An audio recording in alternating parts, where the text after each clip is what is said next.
Alright, in this knife talk video we're going to be talking about this knife, the MassDrop Laconico Keen, and this knife was made by We Knives.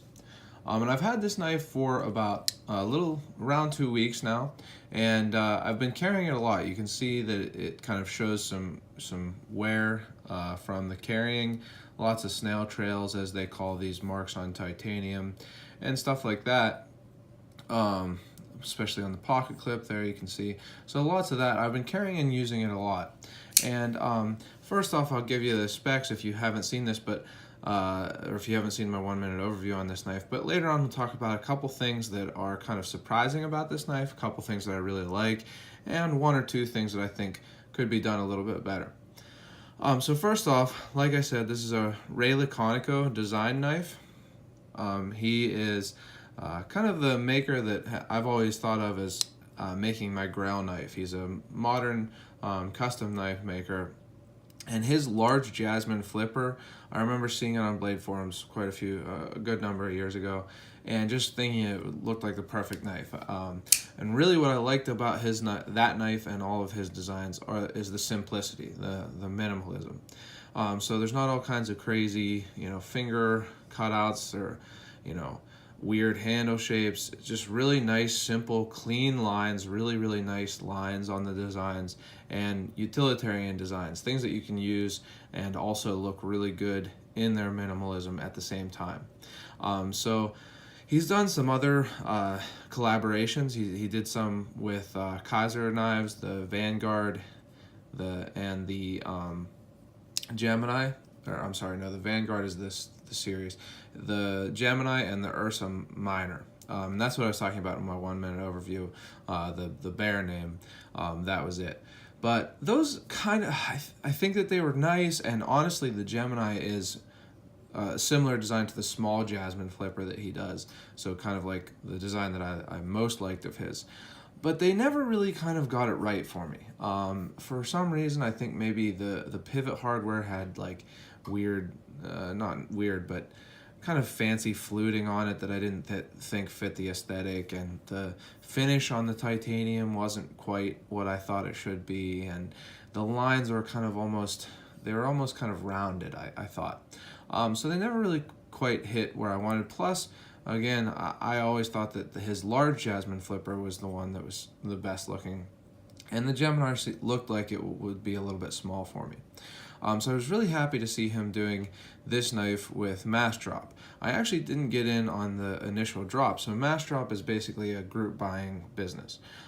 You commit to buying a knife that usually hasn't been produced yet, and as long as they get enough people to commit, then they get the capital to make the knife. And it allows them to do things that maybe no other companies wouldn't, smaller runs and things like that. But this actually isn't from their initial run. Their initial run was at the beginning of this year, 2018, and this is getting towards the very end of this year, 2018. But seems like recently, after they do these short runs, they have a good number left over that you can buy. So I believe when I'm making this video, which is November 27th, you can still get this knife on MassDrop, and it actually will ship the next day. So you don't have to wait like 6 months like you do if you got in on the original drop.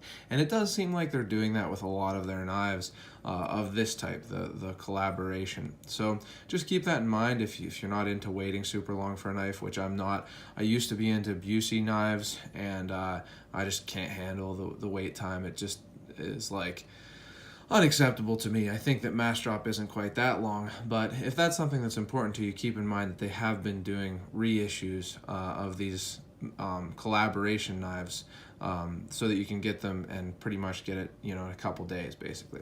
So that's what I did. Now they had a couple different versions. They were all titanium handled, but they had this plain, they had a purple, and they had a bronze. The bronze didn't look great to me. The purple looked really good, especially in the pictures I was seeing of people who had gotten the knife. But I decided to go with plain because that's what I always saw Laconico's knives as, and it kind of fit that look to me a little bit better. I do think the purple looked really good, but I decided to go with this, and I'm happy with it. They also had some that had a kind of a fuller cut out, not the whole way through, but just kind of a line down each side of the, or I guess just down this side of the handle. And then they had one that had a couple holes, I think 4 holes drilled in with chamfering and stuff. So, you know, those were options also, and I think that Ray Laconico does do some knives with those type things. But I just decided to go with the plain because I think it really fits that look. It is S35 VN. Let's see, can you see that? Yeah, which we'll talk about later. It's kind of some interesting stuff going on with that. It has ceramic ball bearing washer pivots, so there's caged ceramic ball bearings in the pivot, and also a ceramic ball bearing detent, which makes it a really incredible flipper. That's something that even non-knife people, like Thanksgiving, I was carrying this knife, and some people that, you know, don't carry a knife, most of the people in my family carry a knife, some of the people are into knives, but a couple don't carry knives and aren't really into them. Even people who aren't into knives are able to flip this knife open with pretty much ease. So it's a really great flipper. And, you know, part of that is the caged ceramic ball bearing pivot, and part of it is the detent. They did a really good job of the detent. It's strong enough that it's not going to come out by shaking it, but it gives you enough that you can flip it. Now, I was watching Cedric and Ada's review of this knife, and he said that sometimes, you know, if you really push down, I've never had that, although because of my kind of big meaty hands, I have that on other knives, but I've never had it on this knife. And I think the reason for that is because, as he mentioned, this clip gives you a really good purchase, and this clip doesn't push down into the lock bar. So what he talked about there is if you push the lock bar down, it makes it hard to flip a flipper open. And like I say, that does happen on other knives for me. The Rake, R-U-I-K-E knife that I won on Instagram, I really can't open it because it's smaller, and every time I hold it I push down on the lock bar. It's not even a flipper. But this one I don't have that trouble. When I hold it, pretty much every time when I pull it out of my pocket and stuff, this clip kind of takes all of the pressure off of that lock bar and makes it easy to open. Now, another thing that he mentioned is that this flipper tab could have some jimping or even like laser cutting, and I agree with that. I have had times where I slip off, well, I didn't there, but I have had times where my finger slips off without it actually, you know, deploying, but it's pretty rare. But I do think it wouldn't hurt the look of this knife for there to be a little bit of jimping on this side of this flipper tab. And actually, another thing, I was cutting something, I think maybe something that was greasy for some reason, and I did find that, you know, this isn't a super great finger stop. Now, it didn't turn into a problem. I didn't cut my hand or anything. This is from carving a turkey with a different knife, where it did slip forward, but that was because I wasn't cutting it probably in the best way. But it's not an issue in the sense that this is really an EDC knife. It's not a super hard use knife. It's definitely not a knife I would carry for self-defense. I don't really carry knives for self-defense, but it's not really for that type of use, so it's not a big deal. But I don't think that it would hurt the look to put some jimping on there, and it could have helped a little bit with getting purchase on that flipper.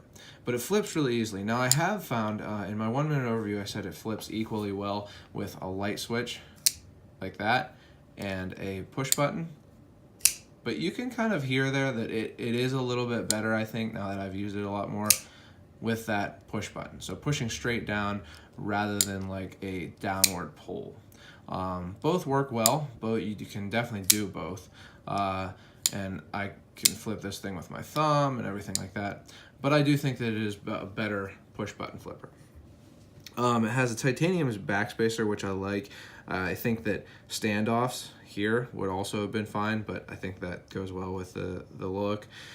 It has a lanyard hole. I don't use lanyards pretty much ever, so I don't care about that too much, but it's well done. It doesn't really hurt the look of the knife at all. I think that the titanium pocket clip does look good with a knife. I like the 2 screws along with these 2 screws for an aesthetic thing, and it works well. It holds it in your pocket, but it doesn't make it difficult to take out of your pocket, and it's really easy to put into your pocket with this. And also, it doesn't hurt the ergonomics. So that's another thing that I really like about this knife.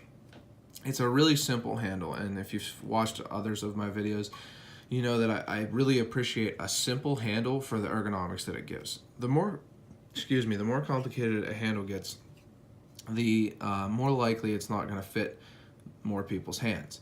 A nice simple knife like this, where you can just hold it like you actually do while you're cutting things, like this, and rarely, but sometimes like this. The simpler a handle, the better it's going to feel in your hand when you're actually using it. And this really knocks that out of the park. Nice curvature to fit your hand on both sides. This butt area, which like on the Sebenza that I had kind of did bother me, doesn't bother me on this one. Could be that it's half as expensive or less. But and the clip, what I was kind of started this out with, the clip doesn't seem to bother the ergonomics for me. It kind of fits into this line right here. So the clip hasn't bothered me while I was using this knife. Another thing to talk about here is the lockup. So it came right about where it is, at slightly under 50%. That's where I like it. I don't like a super early lockup. I think that it's unnecessarily easy to do wrong and to get wrong. This locks up perfectly, never has had any forward and back. Now at one point it did get like the ever slightest amount of side-to-side play after I got it and had used it for a while, but that was because this screw had kind of turned out a little bit. And that actually did, it came pretty perfectly centered as it is now. But as that screw loosened a little bit, it did go towards the non-clip or the mark side, to use the slip joint terminology.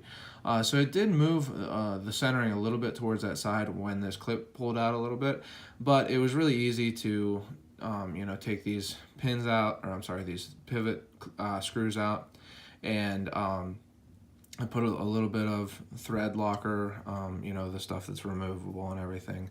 And I put a little bit of that on there, and it hasn't loosened up at all since then. That was probably 5 days into having this knife, maybe a week. So it's stayed really solid since then. Absolutely no forward and back play, no side to side play, even when you unlock it. Perfectly solid side to side. So no problem with the lockup there. And like I say, now that I did, fix that screw, it's pretty perfectly centered. No issue with that at all. The blade is, as you can see, a really nice kind of drop point, almost towards a spear point, because the tip is kind of in the center, but because it has this flat grind, I would say that it's more of a drop point. I really like this blade shape. I think it's a really great blade shape for use, and it has been able to do everything that I've wanted. It hasn't been awkward for anything. I've opened a bunch of packages because Christmas is coming up and I'm getting gifts for people and stuff. I've cut a bunch of cardboard with it. I've cut a bunch of food with it, which I'll talk about later. You can start to see what I'm going to talk about right there if you've seen my Instagram. It cuts. It's a really useful blade shape, and it seems to be ground well. So it's hard to see this in a video, I think, but it's ground really thinly, and that has made it a really good slicer. Cutting cardboard, it doesn't bind up. It goes through it really well. I've cut a good amount of elk steaks with this, and it slices through meat really well. Really good for food prep. I've made some stews and things like that. So really cut potatoes, really good slicer. I think they did a really good job of that. And interestingly enough, if you look at the specs for this knife on MassDrop, they actually include the behind the edge thickness on the specs. So that's an interesting thing to add. It would seem difficult to have that very consistently across a production knife, a run of production knives, but they must have been pretty confident in it if they, put it on the specs. But it does seem like they ground it thinly. Now to move, I guess I didn't show the closed. It does drop closed. It's super smooth. So that's kind of jumping around here, but I just wanted to show how easily it drops closed. And as long as you keep your thumb where there's actually some beveling here. It's not, there we go. There's some beveling here. As long as you put your thumb where that bevel is, it's not going to close on your finger. Now I have done it a little lower, and it just closes on your thumbnail, but I wouldn't, suggest that. Just put your thumb where that bevel is, and it'll close with the flipper on your thumb. But anyway, this knife has sliced really, really well. I think the blade shape's great. I think it's ground thinly. Now, one thing, opening packages, I know I'm in the minority with this. I know a lot of other knife reviewers talk about, and knife people talk about how they wish more companies did this. So this is a sharpening choil. You can see that there's a cutout between the ricasso, where the grind starts, and the actual heel of the edge, the place where the edge starts. There's a cutout there. The reason for that is so that when you sharpen, it just sharpens to here, right? If the edge continued the whole way down, then often when you sharpen a knife like that, this part doesn't get sharpened quite as well. And I think that that's not always the case. I think that depends on what type of sharpening system you use. But one thing that I do know is that on a knife like that, it does cut better, in my opinion. And so the reason for that, I'm trying to see if I have one right here that I can show what I mean, and I don't.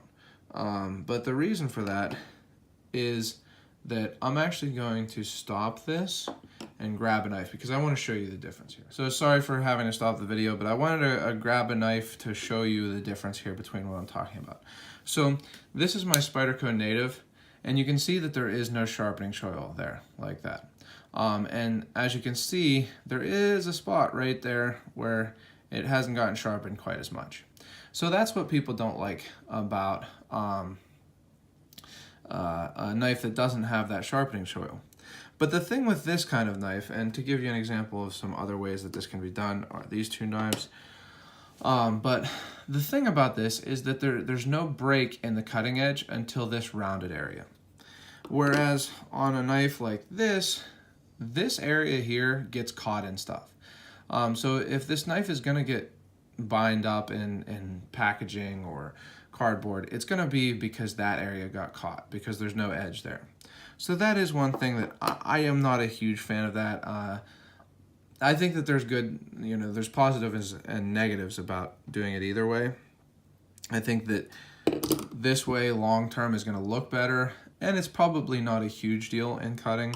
To show you a couple other ways this can be done, this also has a sharpening choil. Now, I got some scratches on this blade from dropping it, so that's a bummer, but don't worry about that too much. This is another way to do that. And then finally is to really not have the kick show at all here, which is like how this Benchmade 940 is. By the way, I am going to be doing a knife talk video on this knife pretty soon, so keep an eye on that. Subscribe if you want to get a notification for that. But anyway, that's enough on the sharpening choil. To move on, this knife is S35VN, and We Knives is a pretty well-established higher-end Chinese knife company at this point. And I highly doubt that MassDrop and Laconico haven't done their due diligence to make sure that this knife is what it advertises itself to be. With all that said, it is very unusual to me that this knife is developing a pretty clear patina. So if you look at this knife right there, so you see that kind of almost opaque. It makes its way all the way up to here, and if it's tough to see in this lighting, guys, check out my Instagram. My Instagram is Logan Hunter Stout, so pretty easy to find. If you search Logan Hunter Stout, you'll find me, and I just posted a picture of this today. S35VN really shouldn't get a patina. Certainly shouldn't rust. It's not the most stainless of stainless steels. For example, M390 has a lot more carbon, but it also has a lot more chromium. So this knife shouldn't have any of that. And this is another We knife, and it doesn't seem to show anything that it shouldn't.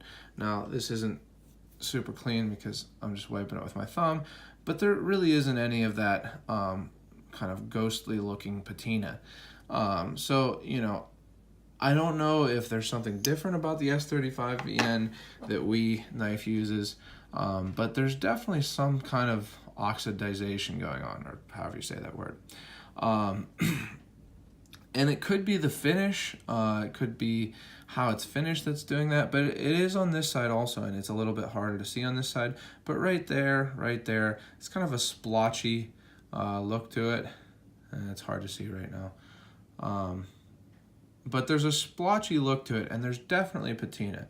Really wish it was easier to show it in this light, but you can definitely see it on this side, again, right there.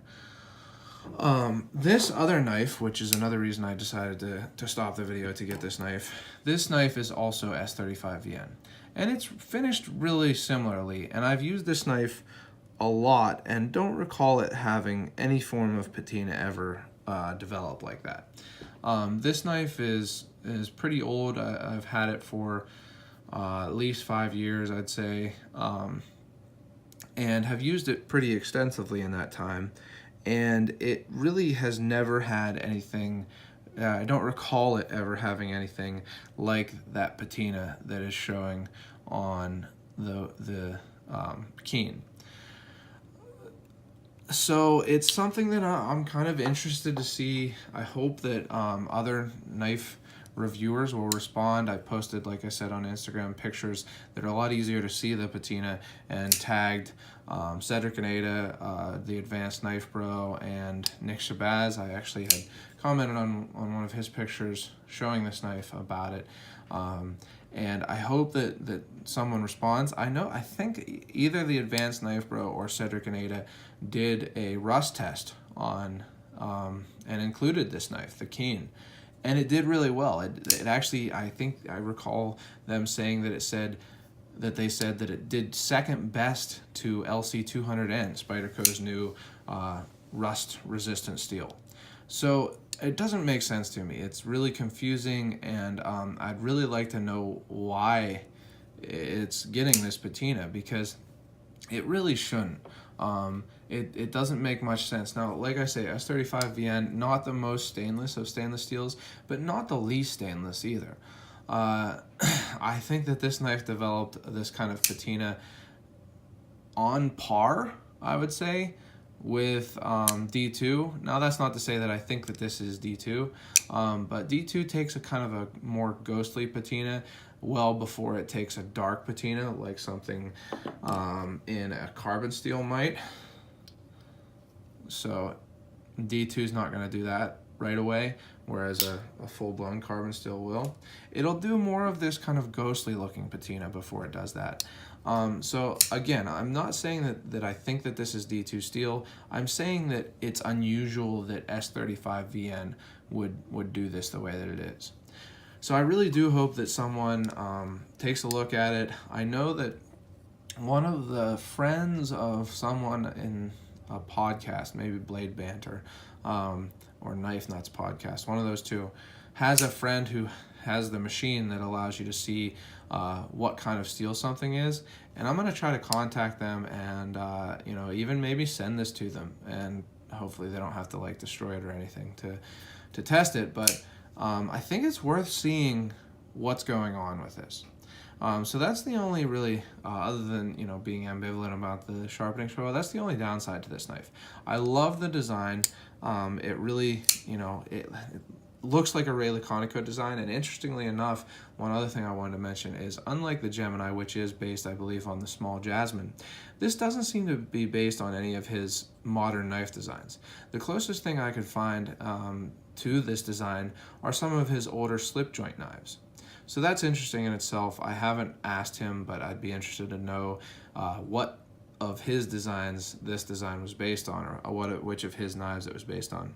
But that's neither here nor there. It's still a great looking knife. It's a knife that is built really well. It flips great. It's super smooth, super solid, and I just really, you know, want to kind of put my mind to ease with this steel, because as long as this actually is S35VN, it's a great knife. Overall, really, really great knife. I've sharpened this knife and it seemed to sharpen pretty easily. I don't know that it was significantly different in sharpening than this knife. I haven't sharpened this knife in a little while, but it'd be interesting to sharpen them side by side and see if there's a noticeable difference. But I don't recall it being significantly different from this definitely S35VN knife. But other than, you know, seeing how it sharpens, seeing how it holds an edge, I don't know how else to tell other than that kind of testing. And I was hoping that Cedric and Ada did one of his tests on his Keen, but I don't think he has edge holding tests. I don't think he has yet, so hopefully he'll do that at some point. But again, really great design, well-built knife, and as hopefully I can put my mind to rest about this steel, and if so, it's going to be one of the best knives I've gotten, actually. I really, really like this knife. I really, really like the design, and I'm really happy to have a knife that really looks like a Ray Laconico knife to me in my collection and in my pocket, because I have carried this pretty much every day since I got it. So again, this is a Ray Laconico design, produced by MassDrop and manufactured by We Knives, although there is no logo of 4 We Knives on here. But it's a great knife, and hopefully I'll be able to come back with an update about the steel. If you've enjoyed this video, please like it. If you have any questions or comments about the steel, leave them below. I know someone on my Instagram already said that apparently this had happened with some of the MassDrop Gent knives, also made by We Knives, so it's kind of, you know, the plot thickens a little bit. Hopefully it's not a bad heat treat or something like that, as they had suggested. But if you have any knowledge on it, please let me know. I'd be really interested to hear. And if you want to see my other videos and get a notification when I do post an update on this steel, please subscribe. I appreciate you guys watching this far, and don't forget to go out and do good.